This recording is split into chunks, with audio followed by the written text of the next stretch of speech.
हर हर महादेव। स्वागत है आपका आज की इस वीडियो में।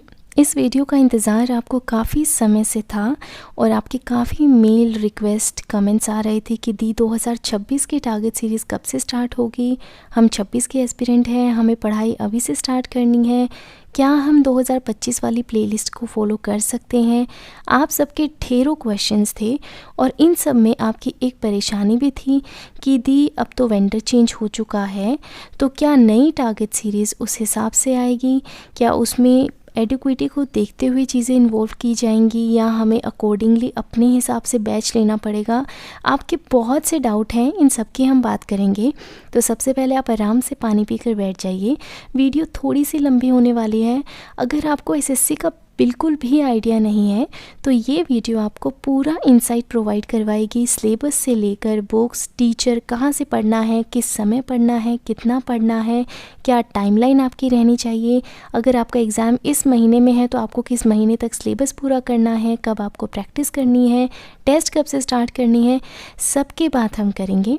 तो सबसे पहले ध्यान से इस वीडियो को देखना है। कौन कौन सी चीज़ें हम कवर करने वाले हैं इसका एक छोटा सा आइडिया आपको दे देती हूँ। तो ध्यान से इस वीडियो को देखना और आपको कोई भी डाउट है, क्वेश्चन है तो मुझे कमेंट्स में बता देना। एंड में आपको पता भी चल जाएगा कि हम कब से टारगेट सीरीज स्टार्ट करने वाले हैं, कितने दिन की होने वाली है। लेकिन उससे पहले आपको बेसिक चीज़ें पता होनी चाहिए। तो शुरुआत करते हैं वीडियो की। इस वीडियो में हम बात करेंगे पैटर्न के बारे में कि क्या पैटर्न है, क्या एडिक्विटी ने पैटर्न भी चेंज कर दिया है, सिलेबस क्या रहेगा हमारा, मैथ्स का, इंग्लिश का, रीजनिंग और जीके का, टाइम कितना लगेगा हमें पूरी पढ़ाई करने में, बुक्स कौन सी होनी चाहिए आपके पास, कौन से टीचर से आप पढ़ सकते हैं, फ्री में कहाँ से पढ़ सकते हैं, सब्जेक्ट स्पेसिफिक आपका प्लान क्या होना चाहिए और टारगेट स्टडी के बारे में हम बात करेंगे। सबसे पहले तो देखिए, इस वीडियो में आपको जो भी चीज़ें बताई जाएंगी, कुछ बुक्स के अलावा वीडियो क्लासेस वगैरह सब आपको ऐसे सजेस्ट किए जाएंगे जहां आपकी इन्वेस्टमेंट ज़ीरो रहने वाली है, यानी कि आपको एक भी पैसा लगाने की आवश्यकता नहीं है। यूट्यूब से बहुत ही बेहतरीन सोर्सेज मैं आपको बताऊंगी जिनको आप पढ़कर आराम से एग्ज़ाम को क्रैक कर सकते हैं। जो नया पैटर्न आ रहा है उसके हिसाब से भी एग्ज़ाम की तैयारी कर सकते हैं। टाइम क्या है, सब डाउट की हम बात करने वाले हैं। तो सबसे पहले शुरुआत कर देते हैं पैटर्न के साथ में।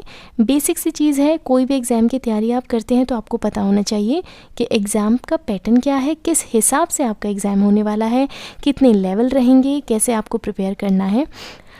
तो इस पेपर में आपके पास 2 टीयर होते हैं, टीयर 1, टीयर 2, और दोनों ही में आपका सिलेबस सेम रहता है, यानी कि मैथ्स, रीजनिंग, इंग्लिश और जीके, ये 4 ही सब्जेक्ट रहते हैं। बस एक टीयर 2 में आपका कंप्यूटर नॉलेज एक्स्ट्रा ऐड हो जाता है और एक आपका टेस्ट ऐड हो जाता है जो आपका टाइपिंग रहता है। इसको आपको क्वालिफाई करना पड़ता है, तभी आपका लेवल 2 का पेपर चेक होता है, आपकी मेरिट लिस्ट बनती है।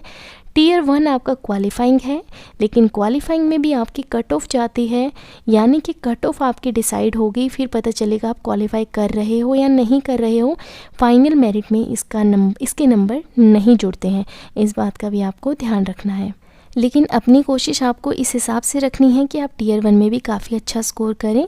2023-24 के रिज़ल्ट में काफ़ी ऐसी प्रॉब्लम्स आई थी जहाँ पर बच्चे जो हैं बहुत ज़्यादा क्वालिफाई कर रहे थे दिए गए नंबर्स पे, तो उनके टीयर 1 के नंबर भी ले लिए गए थे। फिर इस बात पे ऑब्जेक्शन उठा कि जब टीयर 1 क्वालिफाइंग है तो आप किस हिसाब से नंबर उठा रहे हो।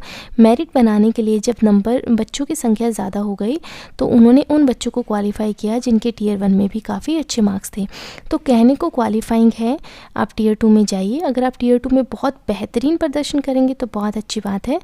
तो अब हम बात करते हैं टीयर 1 की। टीयर 1 में आपके पास हर सेक्शन में 25 क्वेश्चन होंगे। 25 क्वेश्चन मैथ्स के, रीजनिंग के, इंग्लिश के और जीके के। एक क्वेश्चन 2 नंबर का रहेगा। अगर आपने एक क्वेश्चन को गलत कर दिया तो 1/4 आपकी नेगेटिव मार्किंग चली जाएगी। 1/4 नंबर का मतलब है आधा नंबर आपका चला जाएगा। 200 नंबर रहेंगे। 1 घंटे का पेपर है, यानी कि 60 मिनट में 100 सवाल आपको करने हैं। 100 सवाल में से 25 जीके के और 25 इंग्लिश के करने में तो समय नहीं लगेगा। रीजनिंग की प्रैक्टिस के बाद रीजनिंग में भी ज़्यादा नहीं लगेगा, लेकिन उलझ गए और ज़िद पे ले गए कि नहीं हमें तो ये क्वेश्चन करके ही आगे बढ़ना है, तो हो सकता है आप पेपर भी ना कर पाएँ। लेकिन मैथ्स के 25 क्वेश्चन आपको करने में थोड़ा समय लगेगा और करंट पैटर्न को देखते हुए थोड़े से ज़्यादा ही समय लगेगा अगर आप सफिशिएंट प्रैक्टिस नहीं करेंगे तो। क्वालिफाइंग नेचर का है, कट ऑफ कैटेगरी वाइज आएगी, इसको पॉजिटिवली आपको लेना है, लेकिन तैयारी उस हिसाब से करनी है कि आपको बहुत ही बढ़िया नंबर लेकर आने हैं। आपको बिल्कुल एज या मार्जिन पे क्वालिफाई नहीं करना है। लेकिन अगर ऐसा होता है कि आप बिल्कुल एज पे क्वालिफाई करें तो इसको नेगेटिव भी नहीं लेना है, फिर इसको पॉजिटिवली लेना है कि अरे क्या बात है, एक ही नंबर से क्वालिफाई तो किया ना, तो टियर 2 में बढ़िया करेंगे। एटीट्यूड आपका पॉजिटिव ही रहना चाहिए, चाहे इधर गिरो या इधर गिरो, आपको सोचना अपने लिए अच्छा ही है, क्योंकि आपके अलावा आपका अच्छा सोचने के लिए फ़िलहाल कोई भी नहीं है। अब बात करते हैं मेंस की। मेंस में मैंने आपको बताया सेम ही चीज़ें रहती हैं, आपके ये सब्जेक्ट सेक्शन सेम रहेंगे, बस कंप्यूटर और टाइपिंग अलग से इंक्लूड हो जाएगा। और एक मेंस की मैंने अलग से वीडियो डाल रखी है जिसको आप देख सकते हैं अगर आपकी इच्छा है तो। अदरवाइज़ मेंस में हमारे पास क्या रहता है, मेंस में हमारे पास सेक्शन 1 होता है जिसमें आपका रहेगा मैथ्स और रीजनिंग। ये मैथ्स आपका मॉड्यूल 1 है, रीजनिंग मॉड्यूल 2 है, इंग्लिश मॉड्यूल 3 है, जीके मॉड्यूल 4 है और कंप्यूटर मॉड्यूल 5 है। मॉड्यूल सेक्शन 1 में आपके पास 2 मॉड्यूल हैं जिसमें आपके पास मैथ्स और रीजनिंग है। 30-30 क्वेश्चन दोनों के हैं। 60 क्वेश्चन के लिए 60 मिनट आपको मिले हैं। 180 नंबर रहता है। एक क्वेश्चन आपका 3 नंबर का है। अब देखिए, आप इन 60 मिनट में आपको 60 क्वेश्चन मैथ्स और रीजनिंग के करने हैं। क्वेश्चन लेंदी रहते हैं और करने में थोड़ा समय भी जाता है, तो आपकी प्रैक्टिस वैसे ही होनी चाहिए। रीजनिंग की ज़्यादा टेंशन की ज़रूरत नहीं है, बस थोड़ा एनालिटिकल वाला पार्ट ज़्यादा आ जाता है तो उसमें आपको थोड़ा संभलना पड़ेगा।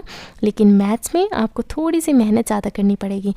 अगला सेक्शन 2 आपका 60 मिनट का है। एक 60 मिनट का तो ये हो गया, अगला 60 मिनट का ये है जिसमें आपके पास इंग्लिश और जीके रहेगा। इसमें ज़्यादा समय नहीं लगता है। 70 क्वेश्चन आपके पास रहेंगे। 45 क्वेश्चन 45 क्वेश्चन आपके इंग्लिश के होंगे और 25 क्वेश्चन आपके पास जीके के होंगे और 210 नंबर का होगा। कंप्यूटर नॉलेज आपका सेक्शन 3 में काउंट हो जाएगा और इसमें आपके पास 20 क्वेश्चन 15 मिनट होंगे। टाइपिंग आपकी 15 मिनट चलेगी।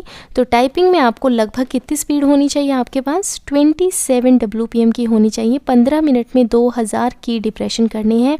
अगर आपको टाइपिंग के बारे में जानना है तो टाइपिंग की अलग से वीडियो डली हुई है। ASO प्रीति टाइपिंग करके जब आप सर्च करोगे आपको सारी चीज़ें पता चल जाएंगी, कितनी टाइपिंग होनी चाहिए, कहाँ से प्रैक्टिस कर सकते हो, कैसे आपकी मिस्टेक काउंट हो गई है, पूरी लाइन छोड़ दिए तो क्या होगा, एक शब्द रह गया तो क्या होगा, एक शब्द के अंदर एक अल्फ़ाबेट उल्टा पुल्टा कर दिया तो क्या होगा, सारी चीज़ें एक्सप्लेन कर रखी है। 15 से 17 मिनट की वीडियो है, लेकिन आपको पूरी चीज़ें पता चल जाएंगी जो जो आपको टेस्ट के बारे में पता होना चाहिए, तो वो आप देख लेना। एक क्वेश्चन 3 मिनट का है, ये मैं आपको बता चुकी हूँ। नेगेटिव मार्किंग 1/3 है। टोटल 390 नंबर में से आपकी मेरिट बनेगी। ये 390 नंबर डिसाइड करेंगे कि आपको कौन सी जॉब मिलने वाली है। जितने बढ़िया नंबर उस हिसाब से आपको मिलता रहेगा। ASO आपको MEA चाहिए, आपको CSS चाहिए, रेलवे चाहिए, या आपको इनकम टैक्स इंस्पेक्टर बनना है, एक्साइज बनना है, प्रिवेंटिव ऑफिसर बनना है, वो सब आपकी मेरिट डिसाइड करेगी। जितने बढ़िया नंबर हैं उतने बढ़िया से आप अपनी चॉइस को आगे रख पाएंगे, आप अपने ही शहर में पोस्टिंग ले पाएंगे। लेकिन अगर आपके नंबर कम होते गए तो आपके सिलेक्शन की संभावना कम हो जाएगी और आपको कौन सा शहर मिलेगा ये बात भी आपके हाथ में, आपके कंट्रोल से बाहर हो जाएगी। तो इस चीज़ का आपको ध्यान रखना है। एक बात मैंने जो आपको नहीं बताई वो ये है कि कंप्यूटर का पेपर क्वालिफाई करना ज़रूरी है। इसकी भी कट ऑफ आती है, ये क्वालिफाई करोगे तो ही आपका ये पेपर चेक होगा, यानी कि ये करोगे तो ही पेपर चेक होगा। CSS में चाहिए आपको ASO बनना है और कुछ पोस्ट है जहाँ पर टाइपिंग क्लियर करना भी कंपलसरी है। कुछ ऐसे डिपार्टमेंट है जो आपको बिना टाइपिंग के भी एक्सेप्ट कर लेते हैं, लेकिन आपको विद इन अ ईयर अपने पहले इंक्रीमेंट के बाद तक आपको इसको क्लियर करना होता है, अदरवाइज़ आपके इंक्रीमेंट रुक जाते हैं। तो वो सब चीज़ों का भी आपको ध्यान रखना है। तो टाइपिंग को भी आपको हल्के में नहीं लेना है, यानी कि पहला क्वालिफाई करोगे तो दूसरा चेक होगा, दूसरे में भी अगर आपने कंप्यूटर क्वालिफाई किया तो आपका ये पेपर चेक होगा, और अगर आप में इसमें टाइपिंग रह गई तो आपकी चॉइस जो आपको चाहिए हो सकता है आपको वो ना मिले। तो आपको सब चीज़ों का ध्यान रखना है। जब आपका Tier 2 हो जाएगा तो आपका रिज़ल्ट नहीं आएगा। रिज़ल्ट कब आएगा? पहले आपसे भरवाई जाएगी प्रेफरेंस फॉर्म, जिसमें आप भरेंगे आपको कौन सी जॉब चाहिए, कौन सी आपकी फ़र्स्ट चॉइस है, सेकंड चॉइस कौन सी है, आपको एक कोड लिस्ट मिलेगी, उस हिसाब से आप डिसाइड करेंगे। जब आप ये सब कुछ भर चुके होंगे, इससे पहले आपके आंसर की रिलीज़ हो जाएगी, जिसमें आपको आइडिया लग जाएगा कि आपके कितने नंबर बन रहे हैं। लेकिन फाइनल मार्क्स जो हैं और फाइनल आंसर की जो है वो बाद में आएगी। रिज़ल्ट आपका डिक्लेयर होगा प्रेफरेंस के बाद में, और फिर आपको पता चल जाएगा कि आपकी रैंक क्या है और आप क्या बने नहीं है, आपको कौन सी जॉब मिली है। तो ये हो गई पैटर्न की बात और सब चीज़ों की बात। अब हम बात करते हैं सेकंड चीज़ जो कि है हमारा सिलेबस। सिलेबस में आपको क्या क्या चीज़ें करनी है जो सबसे ज़्यादा इम्पोर्टेंट है, अब हम उसकी बात करेंगे। सबसे पहले शुरुआत करते हैं मैथ्स के साथ में। मैथ्स में हमारे पास 2 पार्ट हैं, एक है आपका अर्थमेटिक और दूसरा आपका एडवांस है। लगभग 20 चैप्टर आपके पास हैं। अर्थमेटिक में कौन से चैप्टर हैं? Percentage, ratio proportion, profit loss and discount, mixture allegation, simple interest, compound interest, time and work, pipe and system, time, speed, distance, boat and stream, average, LCM HCF, number system, power surds indices, simplification, data interpretation. ये जो आपके 4 chapters हैं इनको एक cluster of chapter भी कहा जा सकता है। इन सबको एक माना जा सकता है जिसमें आप सीरीज़ भी करिए, एलसीएम एचसीएफ करिए, number system, power surds indices, simplification, इन सबको आप एक नंबर सिस्टम की अम्ब्रेला में मान लो। ये इंटर रिलेटेड है, आपको इनको इस हिसाब से पढ़ना है। अर्थमेटिक करने का फ़ायदा ये है, सबसे पहले एडवांस से पहले अर्थमेटिक करने का फ़ायदा ये है कि लगभग 60-70% आपकी चीज़ें कवर हो जाएंगी। आपको बहुत सी चीज़ें आइडिया लग जाएगी। जो बेसिक मैथ आपको पता होना चाहिए उसका इम्प्लीफिकेशन आप यहाँ पे भी कर सकते हैं, तो आपको इस तरीके से आसानी हो जाती है। इसलिए मैं हमेशा रेकमेंड करती हूँ कि पहले अर्थमेटिक को कंप्लीट करिए। चैप्टर्स ईजी होते हैं, कॉन्फिडेंस आता है। अगर पहले एडवांस लेके बैठ जाओगे और आपको चीज़ें समझ में नहीं आई तो आप बहुत डिमोटिवेट हो जाओगे। इसीलिए आपको लगेगा मैथ्स तो मेरे बस का ही नहीं है। वो कहते हैं ना, first impression is the last impression. तो आपका पहला इंप्रेशन ही बेकार हो जाएगा मैथ्स को लेके। इसीलिए पहले क्या शुरुआत करना है आपको? अर्थमेटिक। हाँ जी, बिल्कुल अर्थमेटिक आपको शुरुआत करनी है। अब बात करते हैं एडवांस की। एडवांस में हमारे पास क्या है? Trigonometry, height and distance. इसको आप एक ही चैप्टर मान लीजिए, बहुत इंपॉर्टेंट है। इसके बाद में geometry, 2D, 3D, quadrilateral, polygon, triangle, circle, ये सब आपका मेंसुरेशन वाला पार्ट वो आपको करना है। इसके बाद में कोऑर्डिनेट ज्योमेट्री। वैसे लास्ट टाइम तक ये था एटीट्यूड एक्सपीरियंस का कि दी कोऑर्डिनेट ज्योमेट्री क्यों हम करें। कोऑर्डिनेट ज्योमेट्री तो एग्जाम में नहीं पूछा जाता है, लेकिन अभी जो है आपसे कोऑर्डिनेट ज्योमेट्री भी पूछा जा रहा है। तो कोऑर्डिनेट ज्योमेट्री में आपको कुछ चीज़ें पता होनी चाहिए। जैसे कि हाल फिलहाल में अभी एडिक्वेटी जिस पैटर्न के क्वेश्चन पूछ रहा है उसमें आपको एक ट्राइंगल दे दिया, वर्टिसेस दे दिए, आपको सेंटर दे दिया। अब इसके कोऑर्डिनेट्स निकालने हैं और सेंटर क्या है आपका? सर्कम सेंटर है। तो आपको बेसिक चीज़ें फॉर्मूला वाइज पता होनी चाहिए, वो आपके लिए बहुत इंपॉर्टेंट है। एडिक्वेटी ने क्या क्या चेंज किया उसकी बात भी हम करेंगे, आपको घबराने की ज़रूरत नहीं है, मैं आपको सब चीज़ें बताऊंगी अभी। और अलजेब्रा हमारा चैप्टर हो गया। फिर कुछ नए चैप्टर 22 में पैटर्न चेंज की बात हुई थी, प्रोबेबिलिटी, स्टैटिस्टिक और DI एडवांस। ये मेंस में आता था, लेकिन एडिक्वेटी ने अब क्या किया है, ये आपसे यहीं पूछने लग गया है कि आप प्री में हमें बता दो आपको कितनी नॉलेज है इन सब चीज़ों की, तो हमें ये सब चीज़ें भी पढ़नी पड़ेंगी। तो ये हो गया आपका मैथ्स का सिलेबस। अब बात करते हैं रीजनिंग की। थोड़ा जल्दी हम बात करेंगे ताकि और चीज़ों को कवर कर पाएँ, अदरवाइज़ वीडियो काफ़ी लेंथी हो जाएगा। रीजनिंग में 28 चैप्टर हैं, वर्बल और नॉन वर्बल के। एनालिटिकल के चैप्टर्स भी हम इसी में काउंट करेंगे। कौन कौन से चैप्टर हैं आपके? Coding, decoding, word formation, alphabetic series, dictionary, jumbling, number system, missing number, logical order, analogy, similarity, odd one out, classification, coded equation, dice, cube and cuboid, figure counting, very important, very confusing, silly mistake बहुत होती हैं, blood relation, direction and distance, syllogism, order ranking, Venn diagram, mirror image, paper folding and cutting, figure series and analogy, clock and calendar. Figure series and analogy तो दिमाग ख़राब करता है। ये chapter ऐसा है कि आपसे बहुत ही सिली मिस्टेक हो जाएंगी। एक तो देखिए आपको एक कंप्यूटर स्क्रीन दे रखी है, वहाँ पर आपको एक सीरीज़ दे रखी है, उस सीरीज़ में आपको एक फिगर के अंदर 8 फिगर और बना रखे हैं, एक डब्बा मिसिंग है। अब आपको ऑप्शंस भी दे रखे हैं, लेकिन ये चारों ऑप्शन तो स्क्रीन में फिट नहीं होंगे। आपको क्या करना पड़ेगा? स्क्रॉल करना पड़ेगा। अब आप सोचो 8 फिगर को आपको मैच करना है कि कौन सा सीक्वेंस चेंज हो रहा है, फिर आप स्क्रॉल कर रहे हो, फिर नीचे जा रहे हो, अच्छा ये यहाँ पर है, ये यहाँ पर है। इसलिए इन क्वेश्चंस में समय बहुत ज़्यादा लगता है। अगर तुरंत क्लिक कर जाए तो इन क्वेश्चंस को करना चाहिए, अदरवाइज़ इनको मार्क करके छोड़ दो और जैसे पेपर आपका एक गो वाला कंप्लीट हो जाए फिर वापस आके इस क्वेश्चंस को अटैम्प्ट करो। अदरवाइज़ ये क्वेश्चन आपका इतना समय खा जाएगा कि आपको परेशानी होने लगेगी कि मेरा इतना पेपर बाकी भी तो रहता है। तो इसीलिए इस चैप्टर के क्वेश्चंस अगर आपसे एक बार में ऐसे झटके में हो जाएँ तो बहुत अच्छी बात है। अदरवाइज़ ज़िद पे नहीं लेना कि अरे भैया अभी करेंगे, ऐसा मत करना, बाद में आके दोबारा से कर लेना। ये रीजनिंग की बात हो गई। लेकिन 2022 में क्या हुआ था, पैटर्न चेंज होने के बाद में एनालिटिकल के कुछ चैप्टर्स ऐड हुए थे, जिसमें स्टेटमेंट वाले चैप्टर्स आए, सिटिंग अरेंजमेंट आया। स्टेटमेंट वाले कौन से आए, assumption, conclusion, statement, course of action, cause and effect, statement, argument. और सिटिंग या सिटिंग अरेंजमेंट में आपके पास सर्कुलर, लीनियर, हेक्सागन, बिठाना, अंदर की तरफ फेस है, बाहर की तरफ फेस है, ये क्वेश्चन जो हैं, ये सिटिंग अरेंजमेंट आपका समय खाएगा और स्टेटमेंट वाले क्वेश्चन आपका दिमाग खा जाएंगे, क्योंकि आपको लॉजिक समझ में नहीं आएगा। बस एक चीज़ का ध्यान रखना होगा कि एक्सट्रीम्स में नहीं चलना है। इन सब चीज़ों के बाद हम बाद में भी करेंगे, लेकिन अभी आपको जानना है कि ये चैप्टर 2022 के बाद ऐड हुए थे, यूजुअली मेंस में पूछे जा रहे थे, लेकिन एडिक्विटी महाराज ने क्या किया है कि ये आपसे अब प्री में भी पूछे जा रहे हैं, और एक नहीं, दो नहीं, तीन नहीं, बल्कि 4-5 क्वेश्चन आपसे पूछे जा रहे हैं। क्या क्या चेंज हुआ है, कौन से चैप्टर आपको इसमें करने हैं, उसकी बात अभी जब मैं एडिक्विटी वाली चेंजेस बताऊंगी तो उसमें हम करेंगे। अब बात करते हैं इंग्लिश की। इंग्लिश में 3 चीज़ें हमारे पास हैं, ग्रामर, कॉम्प्रीहेंशन और वोकैब। ग्रामर में 15 चैप्टर हैं। कौन से 15 चैप्टर हैं, वर्ब हमारे पास बेसिक और एडवांस हो गया, tense, voices, narration, question tag, subject verb agreement, conditional sentence, verb advance, noun, pronoun, adjective, conjunction, article, preposition and adverb. Hardly आपको 30 डेज़ लगेंगे पूरी ग्रामर कंप्लीट करने में। इतना हार्ड एंड फास्ट नहीं है, किस तरीके से करनी है वो आप सब्जेक्ट स्पेसिफिक स्ट्रेटजी मेरी चेकआउट करिए, आपको पता चल जाएगा क्या पढ़ना है और उससे भी इम्पोर्टेंट क्या नहीं पढ़ना है। आपको बहुत लोग बहुत कुछ बताएंगे, ये पढ़ो, वो पढ़ो, यहाँ से पढ़ो, वहाँ से पढ़ो, हुआ बना देंगे, लेकिन वो सब चीज़ें आपको नहीं करनी है।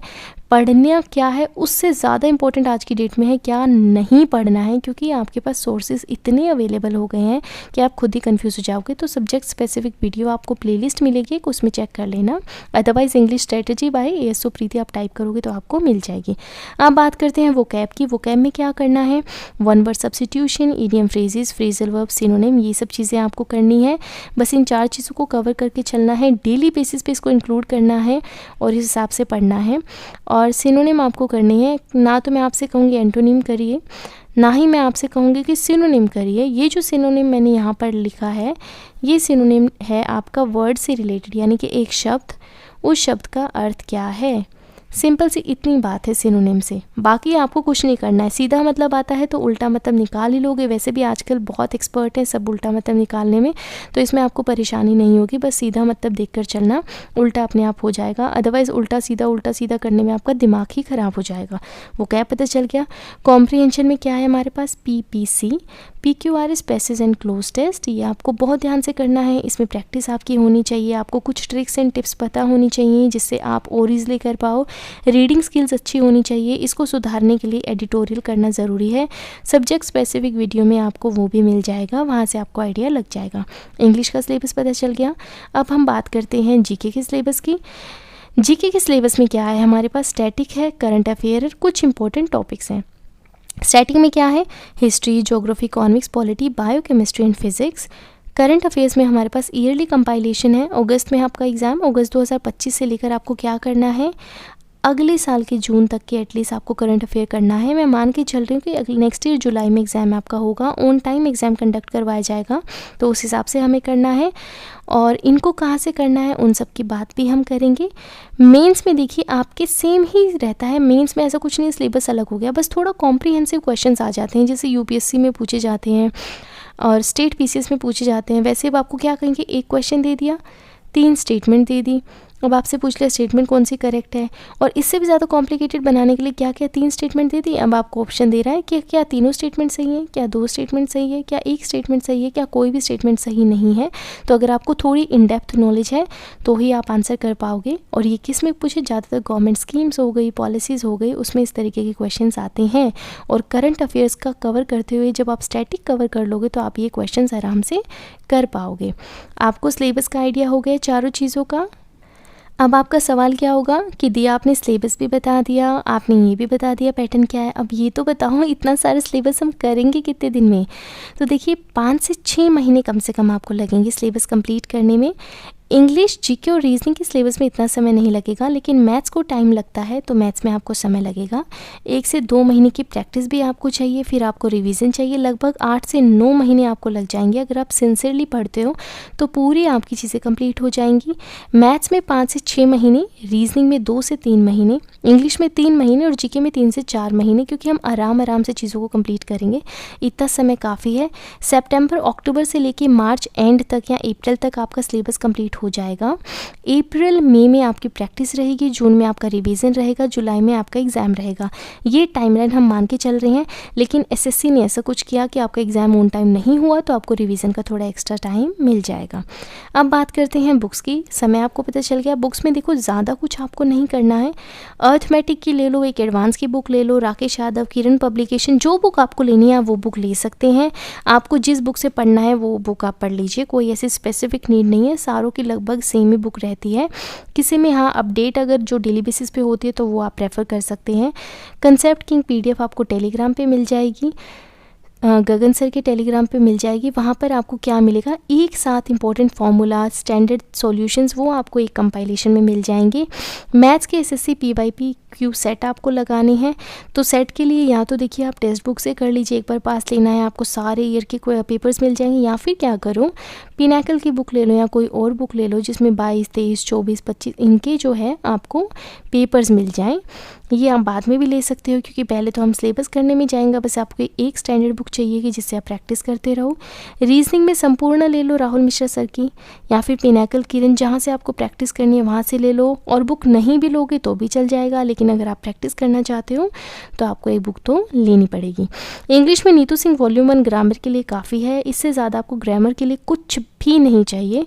पीपीसी कॉम्प्रीहेंशन के लिए अगर आप कमज़ोर है तो ही पीपीसी की बुक लें, अदरवाइज़ आपको लगता है कॉम्प्रीहेंशन आपका ठीक है तो जो एक स्टैंडर्ड बुक लोगे प्रैक्टिस के लिए जिसमें सेट होंगे वहाँ से आपका कवर हो जाएगा। सुंदर सिंह ले लीजिए वोकैब के लिए, या फिर ब्लैक बुक होगी मोस्टली के पास में, या पिनाकल, या जो भी बुक, समुद्र मंथन, जो भी बुक आपके पास है उस बुक में चल जाएगा। बस प्रीवियस ईयर आपके पास वोकैब होनी चाहिए, 18 के बाद की एटलीस्ट होनी चाहिए।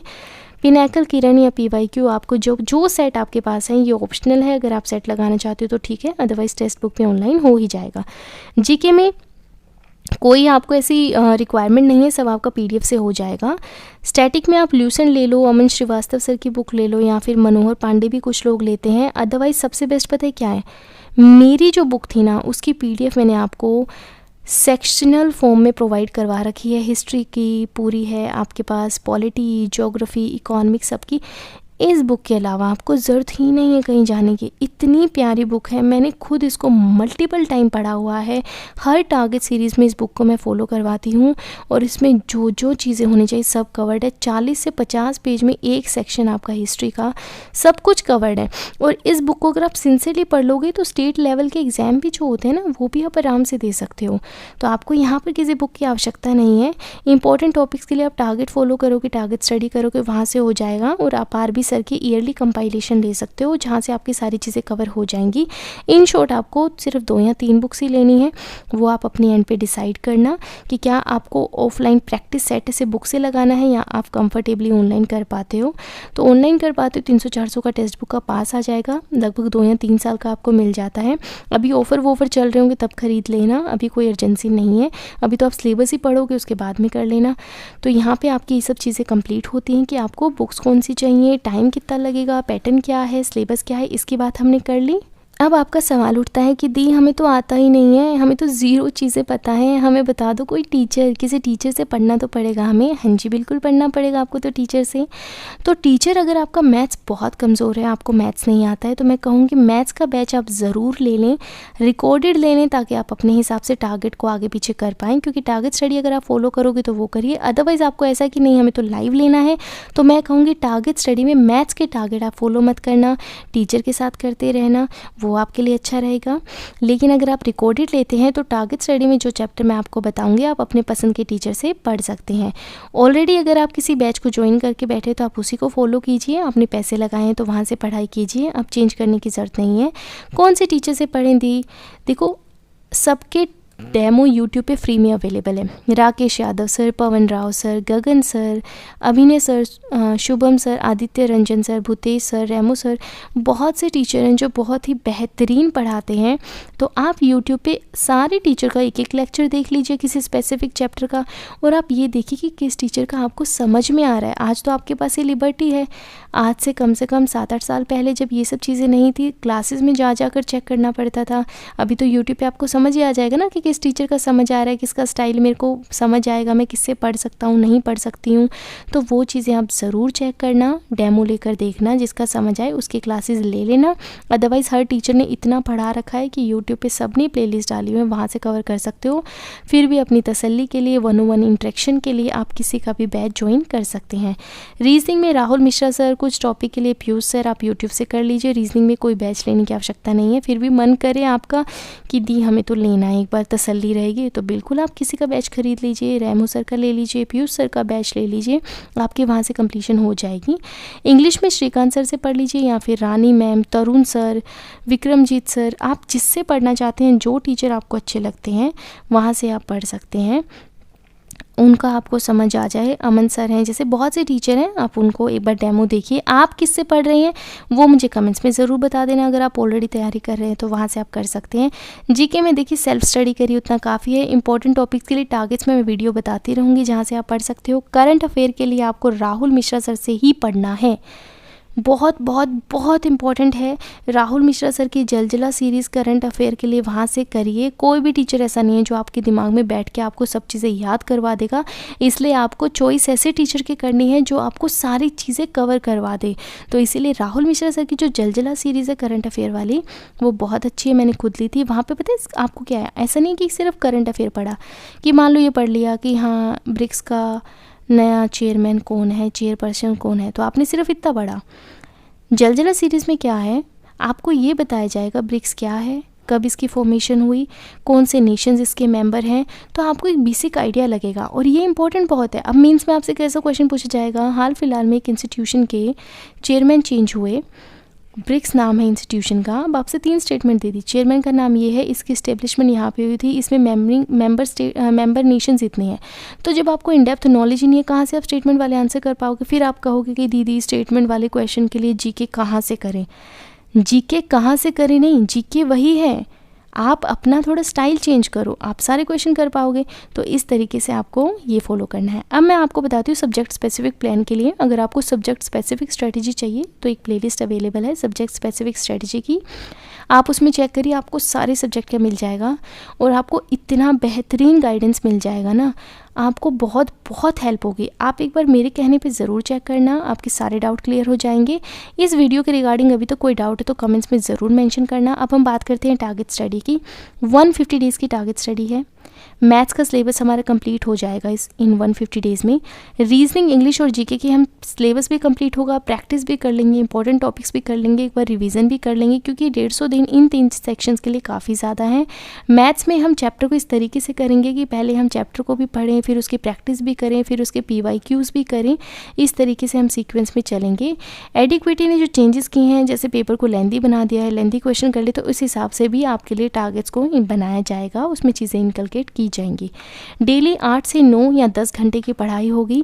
तो आप ये मत कहना कि दीदी एक बार में 2 ही सब्जेक्ट का टारगेट देना, पहले 2 पूरे करा दो फिर नेक्स्ट कराना, नहीं, ऐसा नहीं होता है। सारे सब्जेक्ट हम साथ के साथ चलेंगे, चैप्टर के हिसाब से हमारे टेस्ट भी होंगे, प्रैक्टिस भी होगी। ऐसा नहीं है कि मैं आपसे कहूँ चलो पहले तो जल्दी जल्दी ना इंग्लिश और जीके कर लेते हैं, बाद में ये करेंगे। ये बहुत ही गलत अप्रोच है। 2-2 घंटे दीजिए, 2.5 घंटे दीजिए, लेकिन हर सब्जेक्ट को आपको डेली पढ़ना है। अदरवाइज़ आप क्या करोगे, आप अपने मन में एक वो बायसनेस ले आओगे, अरे ये सब्जेक्ट ज़्यादा अच्छा है, ये सब्जेक्ट बुरा है, इसमें तो ऐसा होता है, उसमें ये आपको नहीं करना है। टारगेट स्टडी 100% इफेक्टिव रहेगी, आप इस पर रिलाई कर सकते हैं। आपको अच्छे से पढ़ाई करनी है, सारी सोर्सेज, टीचर, टेक्स्ट बुक, सब चीज़ें आपको सजेस्ट की जाएंगी, लेकिन हमेशा प्रेफरेंस रखी जाएगी आपकी आपको जो पसंद है, आपको जिनसे समझ आ रहा है, उस चीज़ को फॉलो करिए। मेरा काम यहाँ पर एज अ गाइड आपको अच्छी चीज़ें सजेस्ट करना है, लेकिन मेरे लिए जो अच्छा हो, जो मैं आपके लिए अच्छा सोच के बता रही हूँ, वो आपके लिए बेहतरीन हो, ये आप ही डिसाइड करेंगे। इसीलिए मैंने आपको पहले भी कहा मैथ्स के लिए कि आपको टीचर लेना है तो डेमो लीजिए, फिर डिसाइड करिए, ठीक है। अब बात करते हैं कि किस तरीके से होना है। देखो, बुक्स आपको मैंने बता दी हैं, आप अभी आराम से बुक्स परचेज़ कर लीजिए। हम जो टारगेट जो होगा आपका, सितंबर में हम टारगेट स्टडी स्टार्ट कर देंगे, या फिर प्रोबेबली अगस्त 24 से। अभी ये डेट फिक्स नहीं कर पाई हूँ मैं, क्योंकि बहुत ज़्यादा हेक्टिक चल रहा है, ऑलरेडी बहुत सी चीज़ें चल रही हैं और सैटरडेज़ तक ऑफिस की ड्यूटी रहती है, तो उस हिसाब से मुझे प्लानिंग करनी पड़ेगी। तो वो मैं आपको जल्दी अपडेट कर दूँगी।